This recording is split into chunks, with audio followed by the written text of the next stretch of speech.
তাহলে পানির কি কাজ? এত পানি যে আল্লাহ আমাদের শরীরে দিল, 70% পানি। দেখেন, পানি আমাদের শরীর থেকে লস প্রোডাক্টস, বিষাক্ত টক্সিন, খেয়াল করেন, আমাদের শরীরের গার্মেন্টস মানে লস প্রোডাক্টস আর বিষাক্ত টক্সিন প্রস্রাব এবং ঘামের মাধ্যমে বের করে দেয়। এটা কিন্তু ওষুধ খেয়ে ইচ্ছা করলে বের করা যাবে না।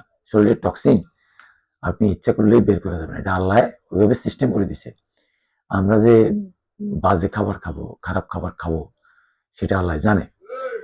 হ্যাঁ, যাও, তাহলে এই পানিটা আমাদের শরীরে কি করে?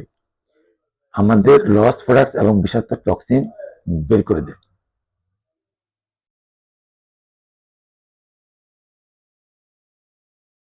আর আমরা কি পরিমাণ পানি খাবো? আমরা আসলে যারা ব্যায়াম করি, পরিশ্রম করি, তারা প্রতিদিন 2 থেকে 3 লিটার পানি খাওয়া উচিত।